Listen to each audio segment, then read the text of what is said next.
I want to talk about growing US-Chinese tensions. I want to talk about what the United States is actually doing and why versus what it's trying to convince the world that it is doing. And I meant to talk about US Secretary of State Antony Blinken's trip to Beijing, but that was overshadowed by the Wagner incident inside of Russia. But I want to circle back and address this now because this is going to lead to the next level in escalation between the US and China eventually. So let's start with this CNN article talking about Secretary Blinken's trip to Beijing. Blinken touts progress made in highly anticipated Beijing meetings. June 19th, 2023, there he is shaking hands with President Xi Jinping of the People's Republic of China. And it says, Secretary of State Antony Blinken said that the United States and China had made progress towards steering relations back on track as both sides agreed on the need to stabilize the bilateral relationship between the two superpowers. The top U.S. diplomat, speaking after 2 days of meetings in Beijing with top officials, including President Xi Jinping, said that there are key issues between the nations that remain unresolved, but noted that his hope and expectation is we will have better communications, better engagement going forward. Blinken is the first U.S. Secretary of State to visit Beijing in 5 years, and his talks with senior Chinese officials were seen as a key litmus test for whether the two governments could stop relations from continuing to plummet at a time of lingering distrust. And of course, the Western media full-time is attempting to convince the world that China is the source of these plummeting relationships and this lingering distrust. Of course, shortly after Secretary Blinken concluded his trip to Beijing, US President Joe Biden referred to President Xi Jinping as a dictator. He did this at a fundraising event. This was documented on the official White House website, whitehouse.gov, right here. This was June 20th, 2023, remarks by President Biden at a campaign reception.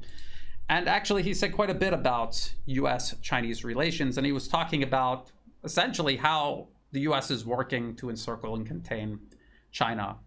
He talks about getting Southeast Asia together, getting them on America's side against China, getting Japan on America's side, getting India on America's side, getting the Quad together, and claiming that it's not to encircle China, but it so clearly is. And so this is what he said. I took a few quotes out of there. He said, we put together in Southeast Asia, and then he never really finishes the thought, but what he meant was all of this meddling that I have been covering for years here in Southeast Asia, the attempt to overthrow the governments in the region, replace them with compliant, obedient US client regimes, transform these countries into a battering ram against China. Right now, most of the countries in this region have a very close and growing relationship with China. China is the largest trade partner, or one of the largest trade partners of every single nation in this region. He talks about not only getting Japan on board with China, against China, but also getting Japan on board for the US proxy war against Russia in Ukraine. He was quite proud of that. And that was the recent announcement of Japan sending more and more military equipment to Ukraine. And then he said, and this is the part where he calls the Chinese president a dictator, he says, China is in real economic difficulties, and the reason why Xi Jinping got very upset in terms of when I shot that balloon down, he's still talking about this balloon, with 2 boxcars full of spy equipment in it, is that he didn't know it was there. No, I'm serious. That's what's a great embarrassment for dictators, when they didn't know what happened. That wasn't supposed to be going where it was. It was blown off course, up through Alaska, and then down through the United States, and he didn't know about it. When it got shot down, he was very embarrassed. He denied it was even there, which isn't true. China said that it was blown off course by accident. The US had insisted that it was a spy balloon set deliberately over the US to collect information. The US has since acknowledged that no, it wasn't recording or collecting any information, that it was off course, just as China said. I think you could start to get a feel of who's actually and very deliberately driving these tensions upward between the United States and China. And then he says, the very important point is he's in a situation now where he wants to have a relationship again. He's talking about President Xi Jinping. Tony Blinken just went over there. Our Secretary of State did a good job, and it's going to take time. But what he was really upset about was that I insisted we reunite the so-called Quad. He called me and told me not to do that because it was putting him in a bind. I said, all we're doing, we're not trying to surround you. We're just trying to make sure the international rules with air and sea lanes remain open, and we're not going to yield to that. On that, first of all of the maritime trade, the vast majority of it going through the sea lanes, the straits here in Asia Pacific, or the Indo-Pacific, if you prefer to call it, the vast majority of that maritime shipping is trade to and from China, between all of its trade partners in the region and beyond. So the United States claiming it's there to protect what is mostly Chinese trade from China is an absurdity. It's very clear that the US is actually there to threaten Chinese maritime trade and shipping, to disrupt it or cut it off altogether if need be. Second of all, China did not invite US Secretary of State Antony Blinken to China. The United States asked for this meeting. The United States has also asked for a meeting with the Chinese Defense Minister Li Shangfu. And China has made it clear that that is not going to happen until the US lifts sanctions placed on their defense minister. Likewise, China has said they don't want to restart any sort of serious dialogue with the United States until it begins lifting these sanctions placed on China. At first, a lot of people were trying to claim this was some sort of gaffe by President Biden, but in reality, this reflects ongoing belligerence towards China by the United States since at least the 1800s. From the 1800s up into and including today, the US has been obsessed with encircling and containing China. And in case there's any doubt, US Secretary of State Antony Blinken would come out and confirm that, yes, it's not just President Biden saying he thinks the Chinese president is a dictator. That is the official US position. So here is Voice of America, US government-funded media. US officials agree China's Xi is a dictator. So there you have it. Again, another example of how the US is driving tensions between the US and China. They're not trying to repair any sort of relationship. They want the world to believe that's what they're doing, but so clearly they are not doing that. They say they want to fix their relationship with China, and then as soon as the meeting is over, they resort to name calling. On an official level, the United States is resorting to name calling, calling the president of China a dictator. And Alexander Mercouris of the Duran did an excellent job of explaining exactly how President Xi Jinping is in no way a dictator. A dictator is someone who unilaterally controls a country unhindered, and that is not the case in China. China has a government, a very large government. There has to be some sort of consensus. President Xi Jinping doesn't just get to make decisions on his own about everything. And another thing, right before President Biden and then the rest of the US government resorted to name calling, Secretary Blinken, following these meetings, he recited publicly the US One China policy. So here he is. On Taiwan, I reiterated the long-standing U.S. One China policy. That policy has not changed. It's guided by the Taiwan Relations Act, the 3 joint communiques, the 6 assurances. We do not support Taiwan independence. We remain opposed to any unilateral changes to the status quo by either side. We continue to expect the peaceful resolution of cross-strait differences.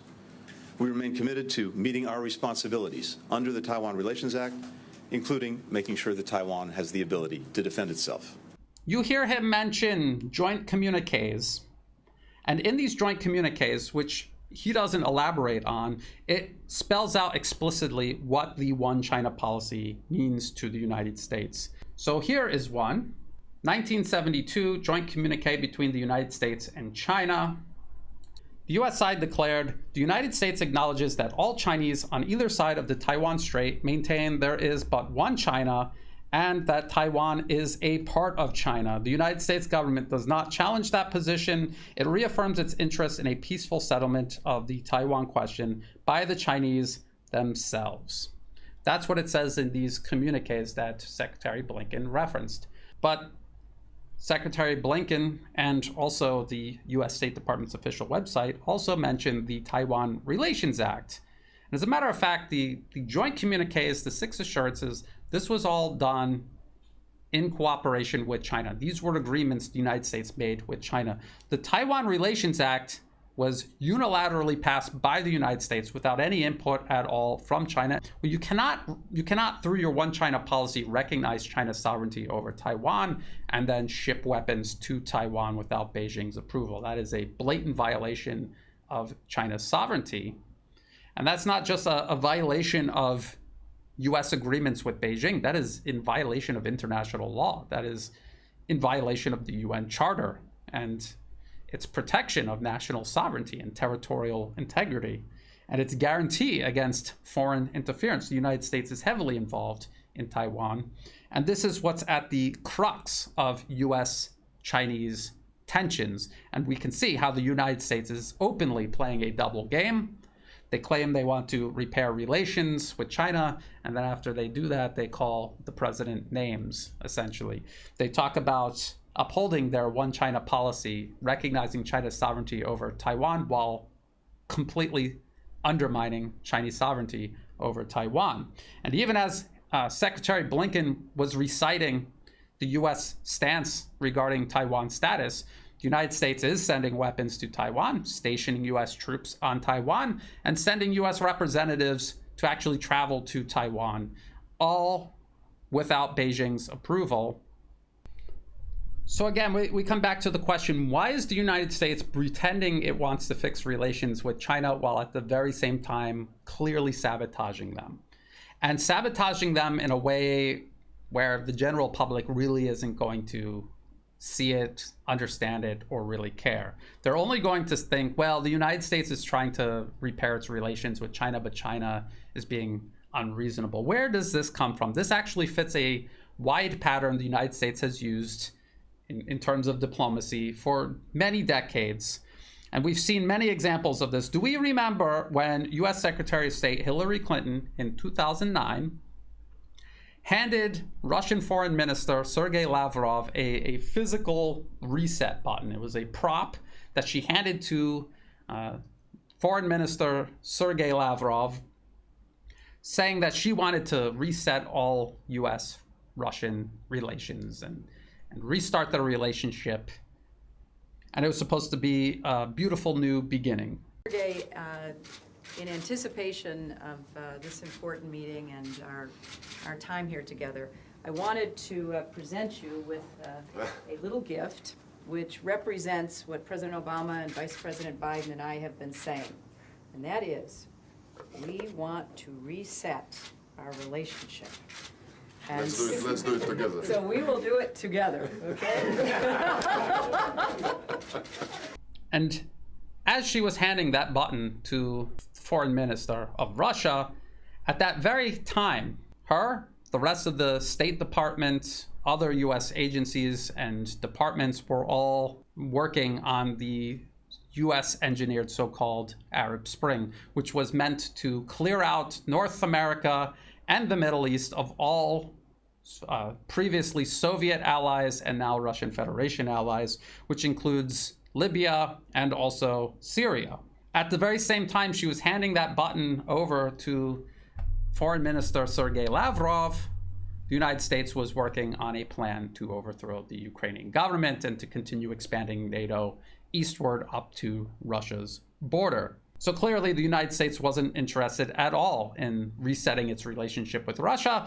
We also remember something very similar taking place, again, before the US-engineered Arab Spring in Libya. We remember French President Nicolas Sarkozy meeting with Libyan leader Muammar Gaddafi. We remember reports of the Libyan leader trying to shake off his reputation as a political pariah, at least from a Western perspective. We also remember US Secretary of State John Kerry having dinner with Syrian President Bashar al-Assad. And so that's what the United States does. They pretend they're resetting their relationship with you. They attempt to get you to drop your guard. They try to convince the world that the US is interested in constructive diplomacy, all while at the same time they're getting ready to bury the dagger as deep as possible. That's what they're doing with China. There's another example. The US did the same thing to Iran. So according to this 2009 Brookings Institution paper, Which Path to Persia? Options for a New American Strategy Toward Iran. This was long before the so-called US-Iran nuclear deal was even announced publicly, let alone signed. It was announced publicly in 2013, and in 2015 it was signed, and then the US unilaterally withdrew from it, accused Iran of violating it, and used that as a pretext for additional sanctions, covert subversion within Iran, and continuous talk about a US military intervention against Iran. This is what the 2009 paper said. It said the ideal scenario would be that the United States and the international community present a package of positive inducements so enticing that the Iranian citizenry would support the deal, only to have the regime reject it. In a similar vein, any military operation against Iran will likely be very unpopular around the world and require the proper international context, both to ensure the logistical support the operation would require and to minimize the blowback from it. The best way to minimize international opprobrium and maximize support, however grudging or covert, is to strike only when there is a widespread conviction that the Iranians were given but then rejected a superb offer, one so good that only a regime determined to acquire nuclear weapons and acquire them for the wrong reasons would turn it down. Under those circumstances, the United States or Israel could portray its operations as taken in sorrow, not anger, and at least some in the international community would conclude that the Iranians brought it upon themselves by refusing a very good deal. That was in 2009. That was what the US-Iranian nuclear deal was all about. It was about pretending to look for a solution, accusing the Iranians of violating the agreement, and then using that as a pretext for additional economic sanctions and military intervention. That's what they did to Iran. That's what they did with the Russian reset. That's what they did to nations in the Arab world before the Arab Spring. That is exactly what they are doing to China. Now, I said that President Joe Biden's comments about China, about encircling and containing China, about Southeast Asia, Japan, even India, all being involved, siding with the US against China, that this goes back decades. This isn't just something that President Biden thought up. This has been going on since the end of World War II. And to prove that, I just want to show you this, again, from the State Department's website itself, state.gov, the Office of the Historian. This is from 1965. It's a memorandum from Secretary of Defense McNamara to President Johnson, and the subject is Courses of Action in Vietnam. And it says, the February decision to bomb North Vietnam and the July approval of Phase 1 deployments make sense only if they are in support of a long-run United States policy to contain Communist China. So even in 1965, it was already a long-run United States policy to contain Communist China. It also says, China looms as a major power threatening to undercut our importance and effectiveness in the world, and more remotely but more menacingly to organize all of Asia against us. It also says there are three fronts to a long-run effort to contain China, realizing that the USSR contains China on the north and northwest. So then they named the three fronts: the Japan-Korea front, the India-Pakistan front, and the Southeast Asia front.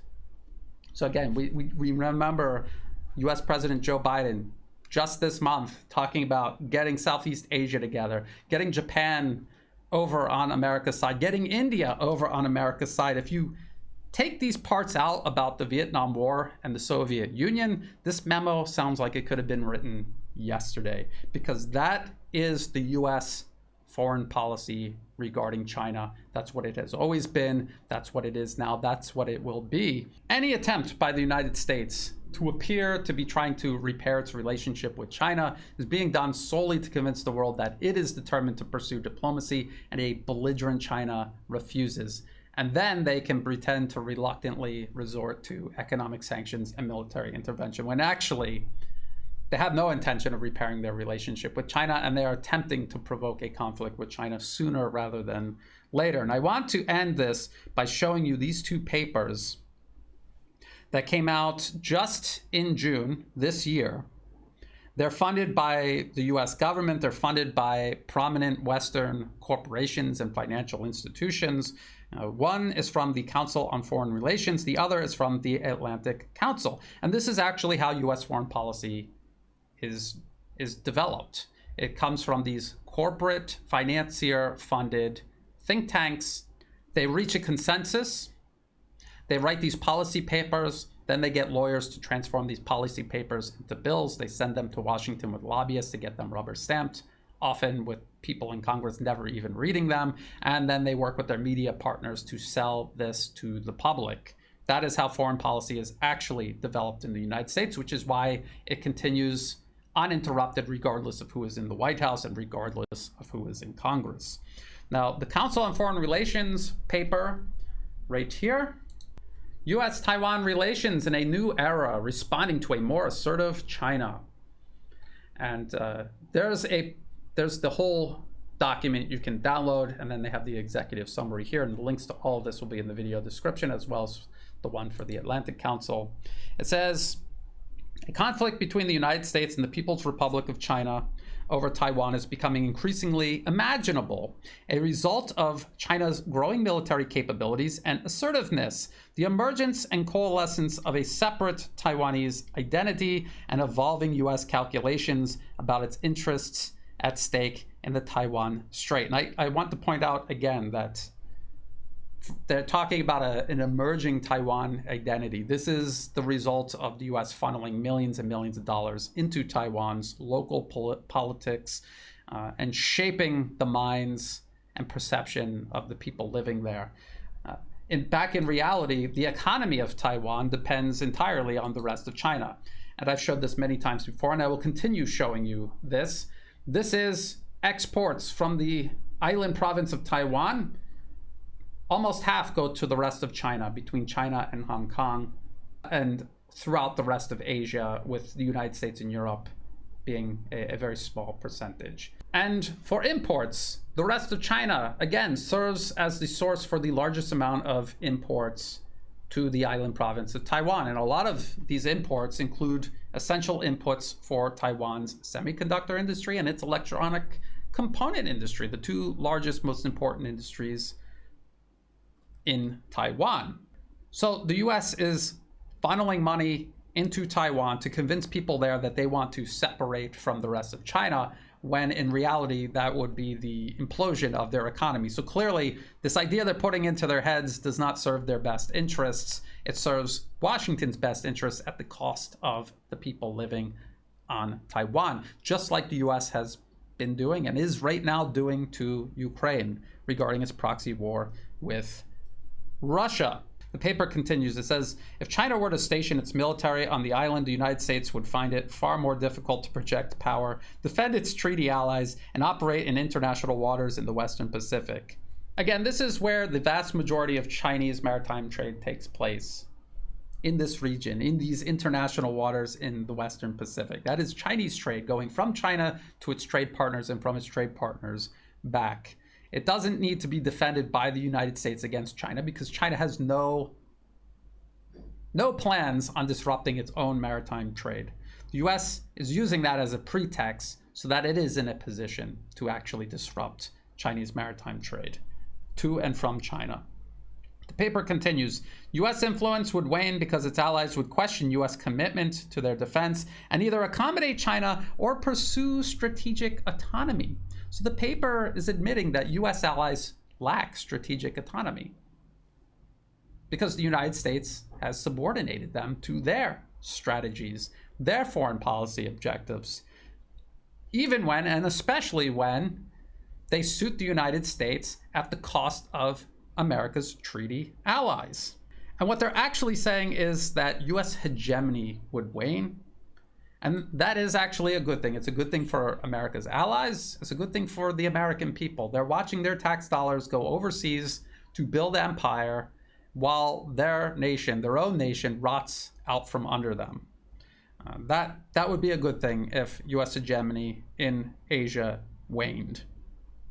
The paper concludes, it says, a war in the Taiwan Strait would also halt the production and shipment of the majority of the world's semiconductors, paralyzing global supply chains and ushering in a severe economic crisis. Finally, if China were to take control of Taiwan, it would spell the end of a liberal democracy and have a chilling effect on democracies around the world. The task force, this is what the CFR is calling the group that worked on this paper, thus finds that it is vital for the United States to deter China from using force or coercion to achieve unification with Taiwan. And as long as that's the policy that the United States is going to follow, then relations with China are going to continue to plummet, and there will continue to be lingering distrust. And that is because these policymakers, funded by the largest, most influential corporate and financier interests in the West, are going to transform this policy paper into actual policy in Washington with their lobbyists.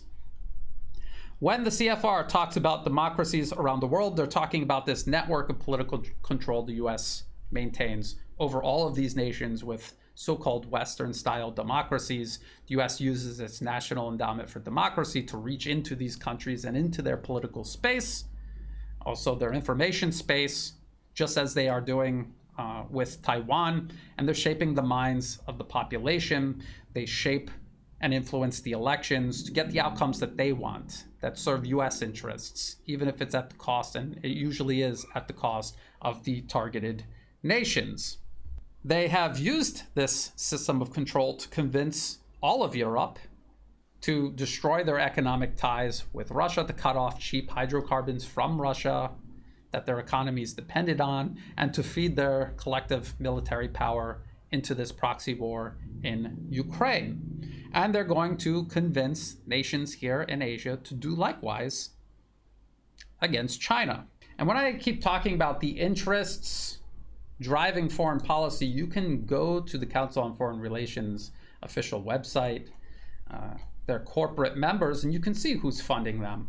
Apple, Bank of America, BlackRock. This should be no surprise to anyone. Exxon, Chevron, Citi, Goldman Sachs, PepsiCo, Meta, also known as Facebook, Morgan Stanley, JP Morgan Chase and Company, Google, and down here, Big Pharma, the arms industry, Big Oil, and the corporate media, Thomson Reuters, for example. And the list goes on and on and on. And I encourage people to go look at this list, and this will be in the video description below. And while we're looking at corporate sponsors, since I'm going to talk about the Atlantic Council next, let's look and see who is funding and partnering with the Atlantic Council.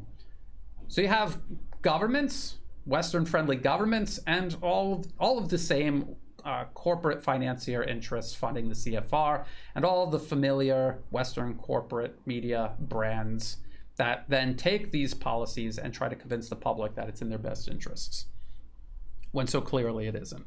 Now, let's move on to the Atlantic Council.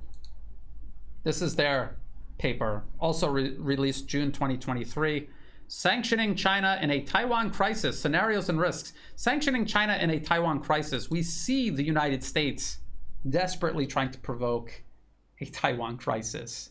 So these sanctions aren't a what if. These sanctions are about when they provoke this crisis, this is what they're going to do. So this is from the executive summary of the Atlantic Council's paper. In recent months, growing tensions in the Taiwan Strait, as well as the rapid and coordinated Group of Seven, G7 economic response to Russia's invasion of Ukraine, has raised questions in G7 capitals and in Beijing alike over whether similar measures could be imposed on China in a Taiwan crisis. The report examines the range of plausible economic countermeasures on the table for G7 leaders in the event of a major escalation in the Taiwan Strait short of war. The study explores potential economic impacts of such measures on China, the G7, and other countries around the world, as well as coordination challenges in a crisis. So we saw the sanctions against Russia, how difficult it was to get all of America's allies on board, and the difficulties they had of actually making those sanctions impact the Russian economy instead of blowing up in their face. Now they're going to try to do this to a nation with a much larger economy than Russia, and one that they're more integrated and dependent on than Russia's economy. So what is the Atlantic Council, or the Council on Foreign Relations, in these two papers, or President Biden in his comments referring to the Chinese president as a dictator and talking about encircling China with Southeast Asia, Japan, India? What is Secretary Blinken talking about? What are they all talking about? They're talking about continuing to economically and militarily coerce China as a means of preventing it from surpassing the US and the collective G7. I have repeatedly said that this entire premise of the United States preventing China from surpassing it and the G7 is irrational. It is irrational from the very beginning. It's also wrong. It's immoral. Chinese people have the right to build up their own nation and achieve peace and prosperity. And it just so happens that they have more people than anyone else on Earth. They have the largest industrial base. They have some of the best infrastructure on Earth. They have access to plenty of resources. There is absolutely no reason why they shouldn't surpass the G7. And there's no reason why the US or the rest of G7 should want to stop them from surpassing them. If the US were able to reorganize its priorities, if it were able to accept the reality that it's a smaller country and it should have a smaller say in what happens around the world, it should turn inward and focus on its own problems rather than imposing itself upon the entire planet. If they were able to do that, they would still be an incredibly powerful country. They would play a more proportional role globally, but they could still play a very constructive role among all other nations around the globe, rather than what it is currently trying to do, which is impose itself upon all other nations around the globe. The United States attempting to maintain its hegemony over the planet is extremely dangerous. They're still seriously, even desperately, trying to maintain this hegemony over the planet. It's already having a disastrous impact on the global economy in terms of political stability and even in terms of military conflict. We're watching a very serious, deadly conflict unfold in Ukraine as the United States continues attempting to subordinate Russia to its international order. And we're going to watch conflicts unfold in Asia as the US continues doing so in regards to China. The United States is never going to willingly try to repair its relationship with China, not as long as these interests are driving US foreign policy. So I just want people to keep that in mind. What the United States is actually doing, appearing to be diplomatic, appearing to try to repair its ties with China, it's consensus building for the war that it has planned for China, a war that it is deliberately and desperately trying to provoke with China. It needs to build that consensus so that when the time comes, it can strong-arm its allies and adversaries alike to adopt self-destructive sanctions against China, just like it did to Europe and many other nations in regards to Russia. They're preparing these economic sanctions. They're also preparing a war they're going to need their allies to get involved in directly. So that's what this is all about. It's about consensus building. It is exactly what the US did ahead of the Arab Spring. It's exactly what the US did in relation to Iran and the US-Iranian nuclear deal. It's what the US did to Russia with the so-called reset. They had no intention of resetting the relationship with Russia, and it is what they are doing with China right now. So I'm going to keep an eye on all of this. I will continue breaking it all down. If you thought this video was useful, please like and share. Think about subscribing. It's free to do. It helps the channel grow. Check the video description below for other places you can find and follow all of my work. Also in the video description below are all of the ways you can help support my work. I don't monetize my YouTube channel. If an ad pops up, feel free to skip it. It's not benefiting me at all.